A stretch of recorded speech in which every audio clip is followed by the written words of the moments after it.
depuis qu'il est décédé, il y a eu une messe. On a célébré le 40e jour dans les Katanga. Et il y a une grande base à Kinshasa.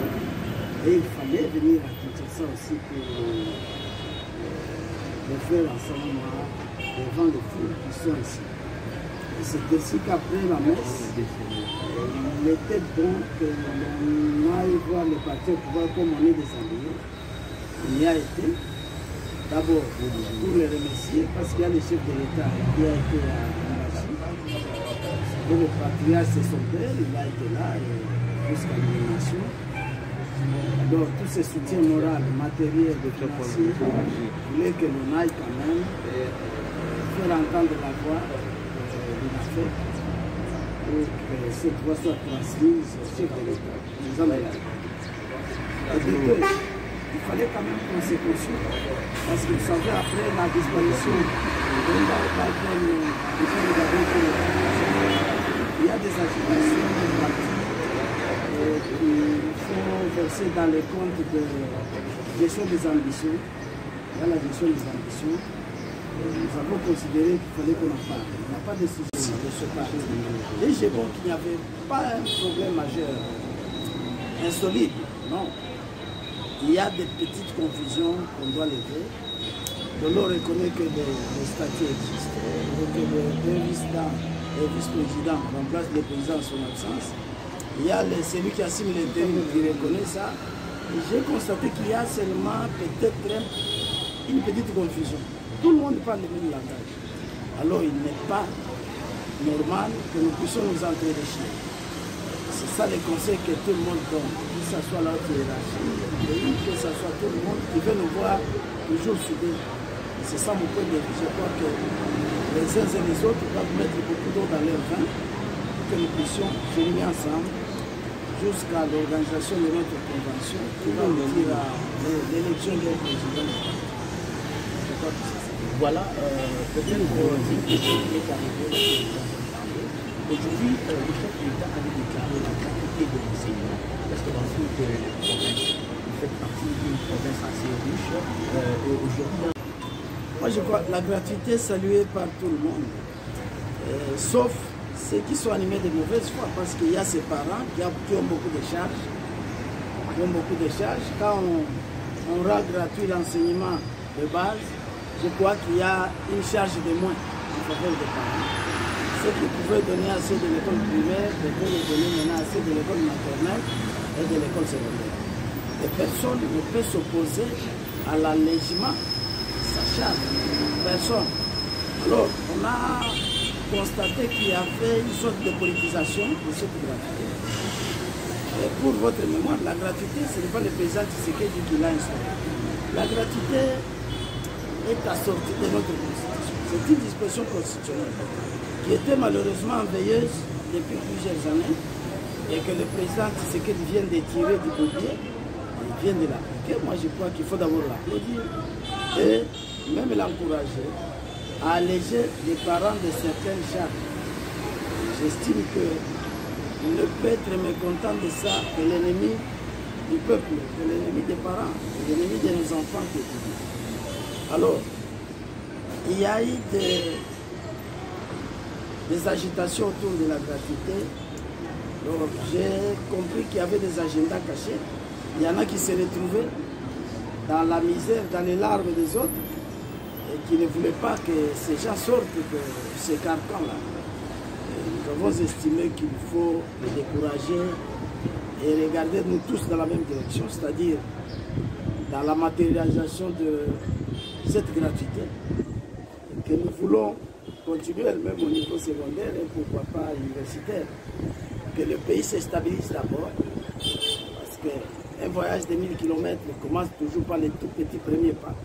Et nous évoluons, nous commençons par les primaires, nous allons vers l'avant et je souhaite que tout le monde soit calme, que tout le monde applaudisse, parce que tout le monde a des enfants qui étudient. Même ceux qui n'ont pas d'enfants qui étudient, par solidarité aux autres, ils doivent quand même s'incliner et applaudir. Sinon c'est ça. Moi je crois qu'il n'y a pas de confusion à faire là-dessus. Voilà, peut-être c'est la dernière question. Au départ, je voudrais vous dire que chaque citoyen a des droits, mais il a aussi des devoirs. Nous ne devons pas oublier beaucoup de choses. Je me poserai la question à certains qui me disent si les comités de gestion de la CENI crédibles, c'est-à-dire les comités crédibles, c'est celui qui sera géré par les ennemis de Tshisekedi, je ne sais pas. À moins que les gens nous disent ça. Les comités crédibles est celui qui est géré par les ennemis de Félix Tshisekedi. On nous dit ça, alors nous allons évoluer. Si c'est pour considérer qu'il faut qu'il y ait des professionnels, des gens qui maîtrisent, des experts en la matière. L'abbé Scholl a dit que Kadima c'est un expert. Moi je ne suis pas de la même province que Kadima. Moi j'ai été victime de ce qu'ils ont appelé comité C plusieurs fois. Il y avait Moulounda, notre frère, qui était de la même famille, de la même tribu que nous, que moi, que Kabila, parce que Moulounda c'est mon beau-frère d'ailleurs. Alors, il n'y avait pas un consensus autour de lui. Mais il a géré la scène de la manière qu'il connaît lui-même. Il y avait Corneille Nanga. On a chassé André Pungo, qui était l'adjoint à Malmalou. On a imposé Nanga, il n'y avait pas de consensus. Alors je ne sais pas comment les gens oublient vite ce qu'ils ont fait hier. Ils oublient très vite ce qu'ils ont fait hier. Et lorsqu'on doit instrumentaliser les gens autour de ça, est-ce le président de la CENI qui organise les élections seul? Moi je dirais non. Parce que tous les partis politiques ont les représentants. Il y a encore des vides, on demande aux autres partis qui ont tergiversé d'envoyer leurs candidats. Alors pourquoi les candidats de tous les partis vont accepter qu'un président manipule? On ne sait même pas les présidents qui s'occupent des aspects purement techniques. Voyez. Alors moi j'estime que les uns et les autres doivent se calmer et nous allions vers les élections. Ce n'est pas la couleur de Kadima qui compte, c'est son expertise qui compte. Tout le monde comprend qu'il est expert en cette matière. Alors, comme nous voulons organiser les élections et que nous avons besoin des experts en cette matière-là, moi je crois que mon parti a dit que Kadima convient. Moi je ne suis pas du Kassai, je ne suis pas frère président Tshisekedi, mais Kadima convient.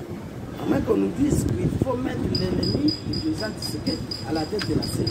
Là, nous leur demanderons des motifs pour lesquels il faut mettre cet ennemi-là.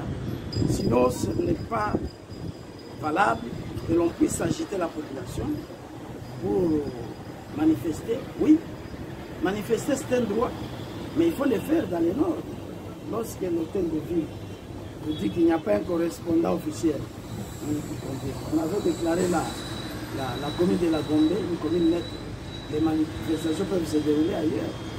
Et quand vous venez, moi c'est ici l'occasion d'apprécier et de féliciter la police, et le professionnalisme, et même le pouvoir en place. Parce que quand les gens chantent démocratie, démocratie, moi qui vous parle, et mon président Kyoum, nous avons fait 2 semaines cachées parce qu'on voulait l'enlever et lui faire du mal. 2 semaines cachées. Et il était interdit de mettre ses pieds à la frontière. Malade qu'il était, au moment où son médecin l'attendait en Europe, on a dit qu'il ne sort pas, qu'il meurt là. On est venu placer des lacrymogènes jusque dans la parcelle. Il y avait des mamans qui avaient des bébés, les bébés ont failli mourir à ma présence. Vous voyez. Alors si ceux qui nous ont fait ça commencent à crier démocratie aujourd'hui, moi je crois qu'il faut les soutenir dans la prière. Ils sont peut-être possédés parce que ce sont des criminels qui crient sur les lieux du crime. Là, je crois Dieu comme faire qu'ils doivent se taire. Ils doivent se taire. Ils n'ont aucune leçon à donner à cette matière. Nous, on nous a fait avaler une fumée terrible. Et je ne sais même pas qualifier. Les présidents qui ont failli à mourir. Vous voyez.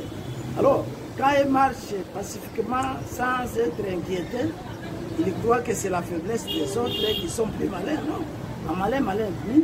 Moi, je crois qu'ils doivent se calmer. Ils ont des devoirs, ils ont des droits, ils ont aussi des devoirs. Ils doivent se calmer et considérer que la démocratie est réellement effective parce qu'on les a laissés marcher. Alors, ils ne peuvent pas profiter de cette liberté-là, en faire un libertinage, là, c'est mauvais. Ils doivent considérer que les choses marchent normalement et que nous devons aller aux élections. Personne n'a peur d'aller aux élections. En 2023, parce qu'elle est président, elle est premier ministre, tout le gouvernement, tout le peuple. Personne ne veut aller au-delà de 2023. Alors, nous devons aller aux élections. Alors qu'ils ne nous mettent pas dans l'embarras, ne nous distraient pas. Nous voulons aller aux élections. Et ces élections, nous les voulons crédibles, réellement. Alors, eux qui s'agitent là, ils ont des agendas cachés. Moi, je n'ai plus dans ma tête ici des séquelles de dire parce qu'il est de telle province. Non, non. Parce que si on doit considérer ce qui a été fait comme jurisprudence, tout le monde doit se taire. Et ce qui est navrant, ce qui est navrant, et que ceux qui ont fait ça, ce sont ceux qui pleurent. Donc moi, je crois que nous devons nous taire, nous devons avoir peur de rien. Nous allons aux élections, ce sont les élections que tout le monde veut. Nous y allons, et que le meilleur gagne. Nanga ici, connaît Nanga. On lui dit que ces machines à voter là constituent un problème au départ. Il avait dit non, sans ces machines-là, moi je ne veux pas organiser les élections. Il n'y aura pas d'élection. Parce qu'on obtenait déjà un glissement. Il y avait déjà 2 ans de glissement. Hein? Il fallait aller au-delà de 2 ans. Si vous refusez des machines, il n'y a pas d'élection. Et ils sont venus nous fabriquer une histoire ici. Oh, ces machines sont brûlées. On a brûlé ce qui était considéré comme dépôt, les machines sont brûlées. Nous allons sur le terrain, nous trouvons que les caciques du régime passé avaient ces machines dans la main. Ils se votaient dans leur chambre. Hein? Vous avez déjà vu où les députés sont proclamés avant les élections. La liste des députés est disponible avant les élections. C'est ce que nous avons. Vous pouviez gagner même avec 100 000, 1 million de voix. Si vous n'êtes pas sur la liste, vous ne gagnerez pas. Même mon président, il était, moi on a dit non, vous l'enlevez, parce qu'il ne va pas, il va nous déranger. Le président qui on a dit vous l'enlevez, mais c'est parmi eux là, les gens qui ont soutenu qu'il était le meilleur élu, et que si on l'enlevait, il y aurait 20 décembre, il fallait éviter. C'est ainsi qu'on l'a proclamé seulement à la télévision. Il ne connaît même pas le nombre de voix qu'il a. Même quand il est mort, paix à son âme. Il ne connaissait même pas le nombre de voix. Vous voyez? Alors ils nous ont fait des choses comme ça. Et quand on veut remettre la pendule à l'heure, ils montent sur les toits de leur maison en train de crier « Oh, voilà, on a fait, on n'a rien fait. Nous voulons remettre les trains sur les rails. Les trains que vous avez fait dérailler, vous, doivent rentrer sur les rails. » C'est comme ça. On ne doit pas jouer jusqu'à ce niveau. Hein? Dieu ne les a pas nommés sur loué, non. Dieu nous a donné l'intelligence, nous tous. Et le Congo, c'est un patrimoine commun. Il ne faut pas qu'il y ait des gens qui considèrent que le pays devient leur bien privé. Non. On ne peut pas nous imposer leurs crimes. Hein? Moi, j'estime qu'ils doivent nous respecter et respecter tous les peuples. C'est ça. Là, je l'ai dit en tant que cadre de l'animation. Secrétaire général chargé de relations avec les fédérations. Et tu m'as souhaité poser une dernière question.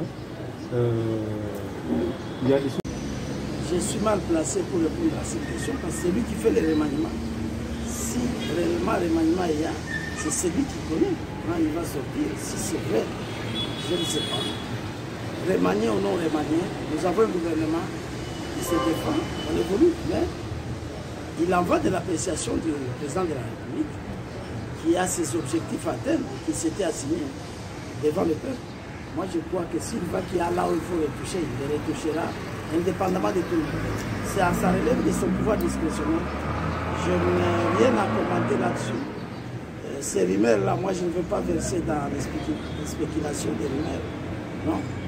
Moi, je considère qu'il y a un gouvernement dans ce pays et nous avons un président qui gère de main de maître dans ce pays et qui est en train de se battre pour relever les défis multiples qui sont dans notre pays. Merci,